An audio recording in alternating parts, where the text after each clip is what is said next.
Olá pessoal, seja bem-vindo à nossa terceira aula de período interbíblico. Vamos estudar nessa aula período greco-macedônico, geografia da Grécia, religião dos gregos, principais cidades gregas, advento da Macedônia, Alexandre e os judeus, divisão do Império de Alexandre. Conforme a lição vai avançando, nós estamos nos aproximando do chamado período interbíblico. Então, todas essas três lições, elas estão te mostrando o cenário em que estava o mundo antigo, consequentemente a história da Bíblia, né? Porque a Bíblia foi revelada dentro de um contexto histórico local e mundial, ou pelo menos ali nas proximidades, né? A gente não estuda Índia, não estuda China, não estuda os índios aqui no Brasil, porque não afeta a história de Israel, a história da família messiânica. Então, o foco é realmente a história das cidades ao redor de Israel. Eu gostei dessa tabelinha, achei esse cronograma e vale a pena a gente dar uma lida. Então, nós temos aqui 538, início do Império Medo-Persa, 537, inicia-se as obras do templo, interrompida pouco tempo depois. Lembrando que essas datas são aproximadas. Quanto mais longe, quanto mais antes do nascimento de Cristo, mais difícil é definir datas. Então, isso vai justificar, explicar por que às vezes você lê um livro, coloca 537, outro livro vai colocar 536, o retorno do povo dos judeus. Mas é um aproximado, né? Conforme vai se aproximando do nascimento de Cristo, essas datas vão coincidindo mais. Conforme, por exemplo, Moisés é bem mais longe e é bem mais difícil de definir a data em que ele viveu. Então, primeiro regresso dos israelitas sobre as ordens de Ciro. Zorobabel lidera os 42 mil. Em 520, as obras do templo são reiniciadas, após um tempo parado. 516, as obras do templo são concluídas, uns 20 anos depois. Lá na Pérsia, né, onde ficaram os demais judeus, em 479, assim, aqui nós temos a profecia de Joel, Zacarias e Malaquias. Então, veja que os profetas pós-exílicos, né? Esses Zacarias, Joel, Obadias e Malaquias são pós-exílicos, porque o exílio acabou aqui, ó, em 537. Tem o Ageu também. Então, Ageu, Joel, Obadias, Zacarias e Malaquias são pós-exílicos. Aí nós temos Esté em 479. Em 458 nós temos o segundo regresso dos israelitas, sob o comando de Esdras, só 1.754 homens. Mulheres e crianças não eram contadas porque essa contagem é exército, né? Gente pronta para o trabalho, gente pronta para a guerra, né? Então normalmente eles contavam só os homens. Então o primeiro foi regresso em 537, o segundo foi em 458, faça as contas aí. Então entre o primeiro e o segundo regresso, quase um século. Nós temos aqui, em 444, o terceiro regresso. Neemias é enviado com a missão de reconstruir os muros e fortificar Jerusalém. Então foi o Zorobabel quem reconstruiu o templo, e quem reconstruiu o muro foi Neemias. E o Esdras foi o sacerdote que promoveu o ensino da palavra e o avivamento, né? Não existe avivamento sem Bíblia. Neemias regressa para a Pérsia em 433, ok, fez o que tinha que fazer. Então imagina aí, ó, em 537, primeiro regresso, segundo regresso em 458, faça as contas, e o terceiro foi mais próximo, né, uns 14 anos, o terceiro regresso com Neemias. Então isso mostra que Esdras e Neemias eram contemporâneos, mas esses dois não eram de Zorobabel, porque dá quase um século entre eles. É legal essas tabelas porque faz a gente se situar na cronologia, né? Em 331, Dario é derrotado por Alexandre o Grande. Ó, aqui, ó, 331 já começa o que a gente vai ver, né? O Império Macedônico. Então é legal, de vez em quando, conforme você vai estudando, a gente vai estudando, você volta para esse quadro e se situa quanto à história, se situa quanto à ação profética. É bem interessante. Eu gosto desses quadros, ajuda bastante a gente a compreender o estudo da Bíblia. Agora vamos ver como é que o Império Macedônico, Greco-Macedônico, se tornou uma potência mundial. Foram 10 anos de conquista, mas até hoje a cultura, a filosofia, a mentalidade grega predomina. Era de tal nível, era tão singular que até hoje o grego é estudado, até hoje a filosofia grega é estudada.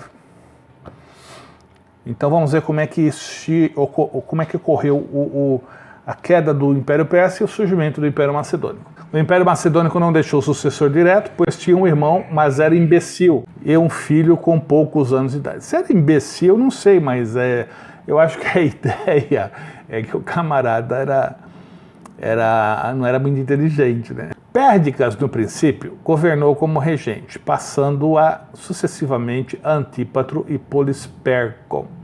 Aí tem uns nomes legais aí, se você não tem filho, já tem algumas sugestões aí. Polispercon. Os outros generais uniram-se e combateram os regentes. Com as lutas, veio a divisão e com ela a debilidade do grande Império de Alexandre. Quando o Alexandre fez um avanço extraordinário, em 10 anos conquistou aquela região, mundo antigo, por assim dizer, e após a sua morte, aquele território foi dividido nos seus 4 generais, e 2 deles vão afetar profundamente a história de Israel. Houve guerras entre os generais, alguns deles morreram e o império ficou assim dividido. O Egito coube a Ptolomeu, a Síria a Seleuco, a Macedônia a Cassandro e a Trácia a Lisímaco. Então nós estamos vendo aqui como é que foi o fim do Império Macedônico, e não é bem o fim do Império Macedônico, mas como que o fim da era de Alexandre, porque os seus generais deram continuidade à influência ao governo macedônico. Alguns deles morreram, ok, o Egito coube Ptolomeu, guarde isso, Egito, Ptolomeu. A Síria coube a Seleuco, dando origem a uma sequência de reis chamados Seleucidas, os Ptolomeus no Egito, os Seleucidas na Síria. A Macedônia, Cassandra, e a Trácia Lisímaco. Esses dois aqui não afetaram tanto a história, pelo menos de uma forma direta, mas os Ptolomeus e os Seleucidas sim, afetaram muito. Chamamos período grego o tempo da dominação macedônica no mundo. Estende-se das primeiras conquistas de Filipe até as guerras macabeias. Então foram 10 anos da ação sob o comando de Alexandre o Grande, mas a influência grega foi de 333, quando Alexandre começou a agir e conquistar, até 167, quando houve a guerra macabeia dos judeus, que promoveu a independência dos judeus do poder sírio, que é um dos braços um dos generais, né, os Seleucidas, da sequência dos Seleucidas, que veio de Seleuco. Então a Síria, sob a influência dos Seleucos, exerceu um grande domínio. Primeiro o Egito, depois os sírios exerceram grande poder e força e influência nos judeus, ali naqueles que voltaram, né, do cativeiro babilônico. E os macabeus então promoveram uma independência, mas a influência grega foi até 167, a influência grega sobre os judeus foi até 167. Discutiremos aqui, antes de falarmos da supremacia macedônica, alguma coisa sobre a Grécia. Olha aqui, ó, que mapa legal. Você tem no Império de Alexandre o Grande, tudo começou aqui, ó, Macedônia, Grécia, e se expandiu para o Oriente, o Egito. Essa é a região ocupada, ora por assírios, ora por babilônios, ora por persas, e agora Alexandre o Grande. Então veja as extensões, e aqui está a Jerusalém, aqui está a Judéia, que seria palco da revelação bíblica, que foi e continua sendo palco da revelação bíblica. Então nessa época com certeza estava sob o domínio do Império de Alexandre o Grande. Geografia da Grécia. Ó, Grécia é aqui, ó. tá? Essa região aqui. A Grécia Antiga divide-se em duas partes gerais. Ao norte, Hélade. Olha aqui, ó. Então nós temos aqui a Grécia, nós temos ao norte a Hélade. Vamos lendo e mostrando o mapa, tá? Com capital em Atenas. A Atenas está aqui, ó. Então o verde seria a Grécia, o verde é a Hélade, capital Atenas. A leste banhada pelo mar Egeu e com as ilhas Cícladas que a punham em comunicação com a Ásia. Então a leste, mar Egeu e as ilhas que facilitavam o acesso à Ásia. Através do Helesponto, chegava às suas colônias da Ásia Menor. Ok, então Helesponto é uma dessa região aqui, não vamos entrar em tantos detalhes assim. A oeste, as ilhas Jônicas punham em comunicação com a Itália. Então nós temos as ilhas, o Mar Jônico e as ilhas que também facilitavam quando a viagem é por mar, né? Quanto mais ilha no caminho, melhor, né? Então nós temos aqui a Hélade, a Grécia Peninsular, que é o Peloponeso, Grécia Insular, que é em vermelhinho, fica bem legal esse mapa, né? Grécia Continental, que é a Hélade, e a Grécia Oriental, que é a influência deles aqui na Ásia Menor. Religião dos gregos. A religião ocupava lugar central na vida dos gregos. Seus deuses se contavam a centenas. Monoteísmo é só Israel. Chamar Israel, ou se Israel, o Senhor é nosso Deus, o Senhor é único. A única religião do mundo antigo, predominantemente, que defendeu, né, o monoteísmo foi Israel. Israel era politeísta, né, na prática. Adorava todo Deus que aparecia, estava adorando, o que causou os 2 cativeiros. Pelo menos até o cativeiro eram na prática politeístas, mas os profetas, a religião, sempre foi monoteísta. E todas as outras religiões, politeístas. Muitos deuses. Panteão grego enorme. E deuses assim extremamente imperfeitos, cruéis, maus, vingativos. A religião ocupava lugar central na vida dos gregos, seus deuses se contavam a centenas, seus santuários, seus jogos e tantos outros pormenores sobre religião devem preocupar-nos e levar-nos a estudar esse assunto. Só para vocês terem uma ideia, nós temos aqui alguns deuses. Hestia, Hera, Zeus, Poseidon, Deméter, Hades, Hefesto, Ares, Dionísio, Hermes, Atena, Artemisa, Apolo, Afrodite. Muitos deles são mencionados no texto, nos documentos apostólicos, os ensinos de Paulo, nas viagens missionárias de Paulo, porque Paulo viajou por essa região, né? Paulo viajou por essa região da Grécia, da Ásia Menor, então ele lidou, né? Há menção de muitos desses deuses. E aí você vê aqui, explica, né, o que cada um deus era. Não havia um deus de tudo, era um deus especializado numa área. O deus do fogo, do casamento, do céu, do mar, da agricultura, dos infernos, da guerra. E só Deus, o Deus Israel, era o Deus de tudo, especialista em tudo. Lindo isso, né? Isso torna a religião de Israel singular. Eu digo e repito aquilo que eu aprendi. Religiões é a tentativa do ser humano encontrar Deus, por isso que há muita religião. Evangelho é Deus buscando o ser humano, por isso que só há um evangelho. Principais cidades gregas, Atenas, Esparta e Tebas. Aí você volta naquele mapa lá anterior e localiza Atenas, Esparta e Tebas, geralmente é no sul. Foram as principais cidades gregas. A primeira dirigiu o destino da Grécia após a vitória sobre os persas. Olha aqui, ó. Localiza aí. Tenta localizar Atenas. Tenta localizar Tebas. Tenta localizar Esparta. Conseguiu? Ó, vou entregar o jogo, hein? Vou dar spoiler. Atenas, Tebas, Esparta. Macedônia. Macedônia é aqui, olha aqui é escrito Macedônia, região ao norte, né? Era um pequeno estado independente ao lado da Grécia. Seu povo vivia separado dos gregos.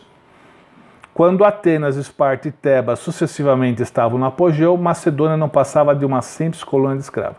Quando Atenas, Esparta e Tebas estavam no apogeu, quem nunca ouviu falar de Atenas, de Esparta, Tebas, né? Quem estuda história tem que estudar essas cidades. E os filmes, né, que daquela época sempre mencionam essas cidades. Ali reinava a confusão, a anarquia, a indolência, por conseguinte a fraqueza e a miséria. Nunca se chegou a lugar algum. Então Macedônia era inferior à Grécia em termos de poderio, no início. Com o rei Filipe, achei uma foto lá, parece que ele não tinha o olho direito, né? Esses generais, eles iam junto com o exército para a guerra, né? E quando voltavam, eram aclamados. Quando voltassem, eram aclamados e tinham, consequentemente, sequelas de guerra, né? Hoje se manda, né? Eles iam junto. Filipe é o nome do primeiro rei que deu brilho à Macedônia. Pouco se sabe de sua origem meninice. Encontramo-lo em Tebas como refém em casa de Epaminondas. Ali recebeu educação, aprendeu arte militar e diplomática. Em Tebas, ocultamente, preparou o caminho, o jovem Filipe, seus planos para o surgimento de sua pátria. Então, que era um escravo, que era um refém, se tornou um grande rei. Na primeira oportunidade, partiu para a Macedônia. Lá chegando, dominou a situação, sufocou as anarquias. Então, era um excelente líder. Homens fracos, pessoas fracas, não lidam com grandes conflitos. Lá chegando, dominou a situação, sufocou a anarquia, organizou o poderoso exército e começou por atacar os ilírios e os trácios. É tudo aqui, ó. Ilíria, Trácia, tudo nessa região aqui. Então ele começou a conquistar ali ao redor. E outros povos organizou a falange macedônica. Aproveitando-se da rebelião de Bizâncio contra Atenas, Bizâncio está por aqui, ó. Aproveitando-se da rebelião de Bizâncio contra Atenas, ó, Atenas está aqui e Bizâncio está aqui, ó, por aqui.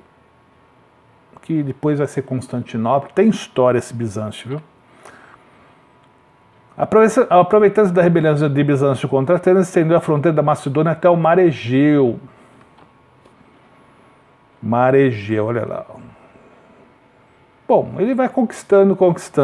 É assim, o Império Mundial começa com o povo do seu lado, né? Primeiro você conquista o povo do seu lado, aí quando vê, já conquistou o mundo civilizado, o mundo relevante para a nossa história, né? Filipe derrotou os focídios e tomou assento no Conselho dos Anfitriões e apoderou-se da Praça de Olinto. Ok, foi conquistando. O Conselho dos Anfitriões nominou Filipe seu general contra os persas. Filipe preparava-se para combater a Ásia quando foi assassinado. Não se sabe se por influência dos persas ou a mandado de sua esposa Olímpia, que há pouco fora repudiada. Morreu aos 47 anos de idade. Então venceu tudo, mas não venceu a esposa, né? Então aí você dá uma boa olhada novamente. Alexandre Magno. Alexandre era filho de Filipe. Então quem começou a tornar a Macedônia grande foi o Filipe, mas quem prosseguiu e realizou o Império Mundial foi o Alexandre o Grande. Educara-se aos pés de Aristóteles, sempre, olha aí, teve uma forte influência grega. Sempre ao lado de seu pai, ajudava-o nos planos bélicos. Admirador apaixonado de Homero, sonhava com glórias e conquistas. Então, gente, isso aqui vão criando links que você pesquisa.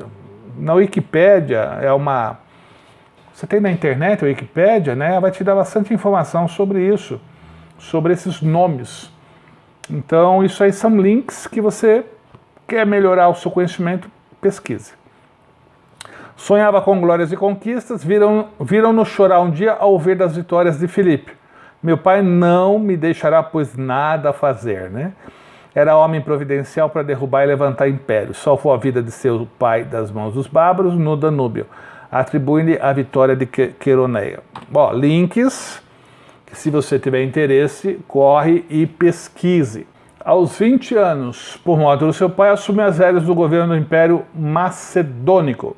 Jovem ainda, as nações subjugadas viram nisso áurea oportunidade para sacudir o jugo macedônico. Os tribálios, gétios e lírios se levantaram contra Alexandre. Alexandre continuou a obra grandiosa do seu pai, fez época no seu curto reinado de 13 ou 14 anos, lançou as bases de uma nova civilização, contribuiu grandemente para o bem da humanidade e de um modo especial para o advento do Senhor Jesus. Isso aqui é interessante. Tem um texto da Bíblia que diz assim: vindo a plenitude dos tempos, o cenário para a vinda do Senhor foi favorecido por todos esses impérios. De uma forma ou de outra, contribuições dos impérios mundiais para a vinda do Senhor. Então a mentalidade grega ajudou muito a raciocinar a fé, tornar a fé racional. A fé não é racional, mas para torná-la racional, a filosofia grega, a mentalidade grega ajudou bastante. Paulo usou muito isso para formular a doutrina cristã de uma forma compreensível. Paulo fez muito isso nas suas cartas. E essa mentalidade grega contribuiu demais. Nos dias de Alexandre tudo prosperou e depois da morte continuou a prosperar. Filosofia, oratória vai virar homilética, que é você pregar assuntos religiosos, assuntos cristãos. Poesia, arte escrita, o texto grego, o idioma grego se tornou comum em todo o Império Mundial, todo o Império de Alexandre, onde falasse grego era compreendido. E o vocabulário grego muito fácil, muito acessível, e muitos vocábulos, então a construção ajudou bastante. Quem estuda grego bíblico e hebraico bíblico, no hebraico bíblico a pessoa apanha, né? Porque é uma língua primitiva, bem mais antiga. O grego, dificilmente alguém tem dificuldade, mas o hebraico tem mais dificuldade. Alexandre, convencido da sua missão a este mundo, adotou a política do expansionismo. Ao lado de sua ambição de conquistas, de poder, somos obrigados a reconhecer que ele levou a cultura e as artes gregas aos vencidos, obrigando-os por esse meio a aprender o grego, idioma grego, língua em que os monumentos filosóficos, científicos, históricos e literários estavam escritos. Até hoje, boa parte do nosso vocabulário vem do grego, os termos teológicos vêm do grego, os termos em várias áreas de ciência vêm do grego, então foi uma influência tremenda. Poucos anos depois da morte de Alexandre, os povos falavam duas línguas, a sua nativa e a grega. Por isso que as cópias dos documentos apostólicos e até a cópia de toda a Bíblia hebraica, porque a tradução do hebraico, da Bíblia hebraica para o grego é chamada Septuaginta. Como todas as nações falavam grego, pegaram 280 a.C., fizeram a Septuaginta, que é a tradução grega dos 39 livros da Bíblia hebraica, mais os documentos apostólicos todas as cópias que nós temos em grego, as mais antigas, é claro, e levaram a todas as regiões em grego, porque eles falavam a sua língua nativa, no caso a Judéia falava aramaico e grego. O Egito falava egípcio e grego, e assim por diante. A cultura e a língua grega deram ao mundo uma certa uniformidade, e até a cultura como unificou, de uma certa forma, a mentalidade do povo. Deram ao mundo uma certa uniformidade e facilitaram o intercâmbio entre os povos, e mais tarde foi uma bênção para a pregação do evangelho. Isso é verdade, pois um missionário podia pregar num só idioma e ser entendido em qualquer lugar. Hoje, o inglês, pelo menos do mundo sob influência ocidental, normalmente você vai, pelo que eu vejo assim, tem avisos no seu idioma e no inglês. O inglês é quase um idioma universal, pelo menos para as nações sob influência do Ocidente. Aqui no Brasil, você tem algumas placas vindo do aeroporto em português e inglês. Em Israel é hebraico e inglês, ou árabe e inglês. tal a influência do inglês na cultura, né? Por causa dos filmes, principalmente por causa dos filmes, né? E da literatura. Então, realmente, os Estados Unidos ele acabou exercendo uma grande influência cultural sobre as nações. Da mesma forma, a Grécia, na época, né? Alexandre e os judeus. Alexandre chegou lá na Judéia. Chegou para destruir, chegou para arrebentar. Segundo Flávio Joséfo, historiador judeu, nascido na era cristã, ele fez a história dos hebreus, que é copiou informações bíblicas, mas as informações adicionais que ele colocou. Vale a pena ler, já falamos sobre isso. Após a captura de Tiro, Alexandre enviou mensageiros a Jerusalém. Tiro ali ao norte da Judéia, de Jerusalém, né? Enviou mensageiros de Jerusalém, ordenando a submissão dos judeus, exigindo subsistência para o seu exército. Jadua, o sumo sacerdote, manda-lhe resposta incisiva e franca. Já me comprometi com Dario, persa, e não combater. Ele ficou furioso, assediou Gaza, também ali ao norte, Tiro, ali aquela região. Gaza, a região de Gaza é muito falada hoje, né? O Tiro ao norte, Gaza ficava mais a oeste de Jerusalém. Assediou Gaza, tomou-a depois de 2 meses, marchou então contra Jerusalém. Então se aproximou de Gaza. Quando foi atacar Jerusalém, os judeus dizem que Deus falou ao sumo sacerdote em sonho para que abrisse as portas da cidade, adornasse-a bem, mandasse o povo se vestir de branco e sair em procissão com os sacerdotes paramentados, e ele, sumo sacerdote, com suas vestes especiais e mitra na cabeça. Que loucura, né? Abra as portas, receba bem o inimigo. Quando Alexandre entrava na cidade, ficou profundamente impressionado com a cena e baixou sua cabeça em sinal de adoração. Interpelado pelos seus soldados, por que fazer aquilo, né? Respondeu: o que vejo é o cumprimento de uma visão que tive na Macedônia. Como é que Deus faz, né? Deus deu uma visão para o Alexandre e isso impediu que ele destruísse Jerusalém. Então ele deu o sonho para Alexandre e fez a revelação para o sumo sacerdote. E isso poupou a cidade. Como que Deus age longe dos holofotes, mas ele sempre age. Olha aqui uma imagem que eu peguei na internet. Então o sacerdote Jadua e o Alexandre se prostrando, reconhecendo que aquele momento era a visão que ele teve. Acabou de entrar na cidade e foi oferecer sacrifício ao Senhor. Ai que lindo, hein? Confirmou todos os privilégios que os judeus obtiveram dos persas, principalmente a isenção de impostos e o ano sabático. Quando voltava da Índia, Alexandre dirigiu uma expedição à Média, em cuja viagem morreu seu amigo Hefestião. Foi para a Babilônia, onde fez a entrada triunfal. Ali, pelos excessos da sua intemperança, morreu aos 33 anos de idade. Então começou lá pelos 20, né? Com a morte do pai, 33 anos morreu. Antes de expirar, perguntaram-lhe a quem deixava o império. Ao mais digno, foi sua resposta. E lembrando, o Egito coube a Ptolomeu, a Síria a Seleuco, a Macedônia a Cassandro e a Trácia a Lisímaco. Olha aqui, ó. Então, Lisímaco, Trácia, esse verde, né? Verde escuro. Lisímaco ficou com a Trácia e uma parte da Ásia Menor. Olha aqui, o Lisímaco ficou com essa região. Cassandro, Macedônia e Grécia. Cassandro. Seleuco, Síria e Oriente. Seleucidas, que vão influenciar bastante a história de Israel, da Judéia. A partir de agora é Judéia, né? Não é mais Israel, é Judéia. São os israelitas, mas como a única tribo que sobreviveu, Judá, então passa a ser Judéia. E os descendentes de Israel passam a ser judeus. Esse retorno da Babilônia, os israelitas são agora chamados judeus. É o nome que identifica até hoje a descendência de Abraão. Dizem que Abraão foi o primeiro judeu, foi o primeiro a se circuncidar, o primeiro judeu. Ptolomeu do Egito. Ptolomeu é esse triângulo amarelo aqui no Egito.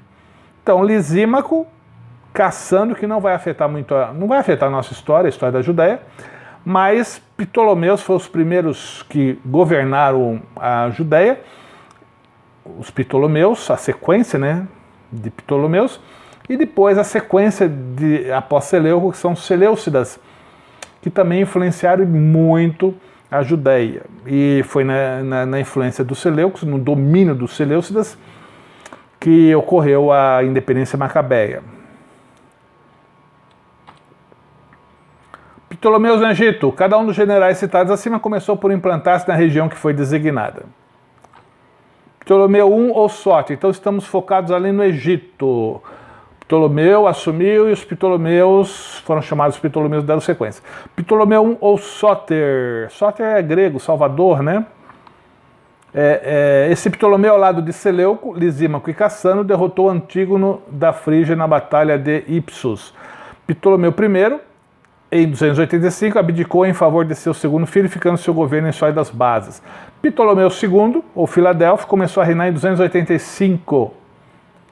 Já estamos no período interbíblico. 400 anos até João Batista é o período interbíblico. Foi como seu cognome o expressa, bom para os judeus. Filadélfio é amigo, né? Filhos Adelfos, amigo. Filadélfio não foi guerreiro, doente de temperamento calmo, apreciava a vida literária. Foi nessa gestão dele que ocorreu a Septuaginta, a tradução dos 39 livros da Bíblia hebraica para o grego, que era a Bíblia que a igreja lia, porque eles não sabiam hebraico, liam a versão grega. Ptolomeu III, o Evergentes, era filho de Filadélfio, sucedeu seu pai em 247. Evergetes, o maior dos Ptolomeus, invadiu a Síria e levou suas armas vitoriosos até Babilônia, Suzã. A política de Ptolomeu III foi muito favorável aos judeus. Não tiveram tanto problema com os Ptolomeus, né? Ptolomeu IV, ou Filopator, reinou em lugar de seu pai.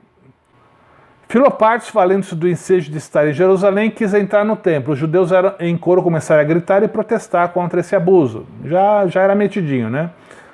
Ainda estamos os Ptolomeus. Quem vai entrar no templo fazer uma arruaça tremenda vai ser um Seleucida, já chegamos lá. Filopator desistiu de entrar no templo, mas começou a odiar os judeus.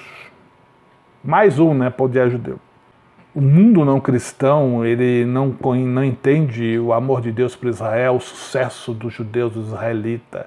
Eles não entendem isso no Oriente Médio as crianças nascem odiando Israel, não sabem nem porquê. Ptolomeu V ou Epífanes. Com a morte de Filopator, Antíoco invadiu novamente a Palestina. Antíoco manteve-se na Palestina realizando seu almejado sonho. Antíoco resolveu dar sua filha Cleópatra a Epífanes, ligando-lhe como dote Celesíria, ou Celecíria, a Fenícia Palestina. Sempre houve essa fusão, né, esses casamentos por conveniência. Os romanos derrotaram Antíoco na Batalha de Magnésia. Os romanos já estão chegando, hein? Os romanos já estão chegando, que é o próximo Império Mundial. Ptolomeu I tomou Jerusalém em 320. Só recapitulando, Ptolomeu I, o primeiro, tomou Jerusalém em 320, que foi lá no início, e os Seleucidas começaram a reinar na Síria em 312 e na Judéia em 198. Ok, isso aqui é um resuminho, um panorama geral, né? Ptolomeu, Jerusalém em 320, o Egito influenciando Jerusalém. Os Seleucidas começaram a reinar em 312 e na Judéia em 198. Então vamos ver agora a sequência de reis ali na Síria. Síria. A Palestina sob os Ptolomeus ficou sujeita à África, enquanto a dominação seleucida na Ásia. Os Ptolomeus, Egito, África, uma influência maior. E já os Seleucidas na direção da Ásia. Antíoco I foi o primeiro dominador da Síria após a morte de Alexandre, quando o Império Macedônico foi dividido, caracterizou-se pela brandura. Esse foi o primeirão, né? O segundo, cognominado Theos, que é Deus, né? Daí vem o termo teologia, também reinou, em seu governo foi magnânimo. Antíoco III, chamado Grande, foi derrotado por Roma na Batalha de Magnésio. Antíoco IV, o Epífanes, morreu. Antíoco III, o trono da Síria foi ocupado por seu filho Seleuco, que é conhecido com a designação de quarto, e tratou logo de trazer de Roma seu irmão Antíoco, que lá estava como refém. Então, esse camarada Tinha uma coleçãozinha de demônio, né? O que Epifânio, Antíoco Epifânio declarou ser o próprio Deus. Uau! Impôs sua religião aos hebreus e matou mais de 80 mil pessoas por não adorar o seu Deus. Ele que vai provocar a independência macabeia. Cessou os sacrifícios do templo, saqueou os objetos e utensílios da casa do Senhor e sacrificou um porco no altar, jogando os excrementos no templo. Profanação consciente, voluntária, bichinho endemoniado. E porco ainda, né? Porque você pode ver a lista de sacrifício, porco não podia nem comer, quanto mais sacrificar. Foi para profanar mesmo, foi para ofender. Mudou o nome do santuário de Jerusalém para Templo de Júpiter, o templo de Zorobabel, o símbolo da presença de Deus no meio do povo, foi profanado e blasfemou contra Deus e o seu povo. Antíoco pediu soldados e recursos ao rei de Pego e apossou-se do reino da Síria. Começou a reinar com o nome de Antíoco IV Epífanes. Governou 11 anos, pois morreu em 164. Foi o grande perseguidor dos judeus. No seu governo começou a revolta macabeia. Isso já falamos, mas fica registrado aí. Durante a época dos Ptolomeus e Seleucidas, Ptolomeu influência egípcia, Seleucidas influência síria, a língua grega foi implantada na Palestina. Quem gostava muito de grego ali eram os saduceus. E não só a língua grega, como eles gostavam da filosofia grega. Então eles interpretavam sobre a ótica da filosofia grega. E isso gerava rivalidades, debates teológicos entre eles e os fariseus. Saduceus, influência grega, e os fariseus eram mais conservadores, ortodoxos. A gente ataca muito os fariseus, né, pelos embates que houve contra o Senhor Jesus, de alguns fariseus. Mas eles zelaram pela integridade da lei, eles zelaram para que a lei não fosse contaminada, com interpretações diferentes. Aí nós temos surgimento das províncias que vão ser cenário do Senhor Jesus, do ministério do Senhor Jesus. Olha lá, Samaria, Decápole, Galileia, Traconite, Judéia, Pérea. Olha Gaza aqui. Foi nessa época também o surgimento das seitas religiosas, os fariseus. Você dá uma lida aí, os saduceus. Os fariseus seriam mais ortodoxos, a linha mais ortodoxa, mais conservadora. Saduceus seriam mais os liberais, fãs de Sócrates, Aristóteles e outros. Os essênios já são o pessoal que se retirava para estudar a lei, também contribuíram muito para a manutenção da palavra de Deus. É isso. Olha, nós temos 3 links aqui para fariseus, saduceus e essênios que surgiram exatamente nessa época. Ok, pessoal? Fim da aula terceira, nos vemos na 4ª e última aula. Até lá, Deus abençoe.